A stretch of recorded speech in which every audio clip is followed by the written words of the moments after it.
আমার বান্দার রোজা রাখছে শুধুই আমার জন্য, আমি নিজেই তার প্রতিদান দেব। ডান কাদের ফেরেশতাকে যেন আল্লাহ বলে, ফেরেশতা পুরা রমজান আমার বান্দার নেকি তুমি লিখবা না, আমি লিখবো, আমি লিখবো, আমি দেব বান্দার। এজন্য বাপ, রমজানকে কেমনে কাটাবেন, রমজানের ফজিলত, রমজানের বৈশিষ্ট্য, রমজানের জন্য প্রস্তুতি মুমিনের আলাদা হওয়া উচিত। যাদের কলিজায় আখিরাত আছে, যাদের ফিকিরে আছে জান্নাতে যাওয়ার, যারা কবরের আযাব থেকে বাঁচতে চায়, যারা জাহান্নামের আগুন থেকে বাঁচতে চায় বাপ, তাদের জন্য রমজান ভিন্ন কিছু। রমজান মানে আলাদা মাস, রমজান মানে আখিরাতের মাস, রমজান ফিকিরের মাস, মেহনতের মাস, রাত্রি জাগার মাস।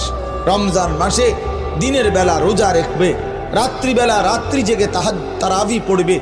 আল্লাহ তাআলা এমন ভাবে সাজাইছেন যে বান্দা 30টা দিন তুমি কষ্ট মুজাহাদা পরিশ্রম করে আমার রমজানটাকে কদর করো, 30 দিন পরে আমি আল্লাহ তোমাকে মুত্তাকি বানিয়ে জান্নাতি বানিয়ে দেব।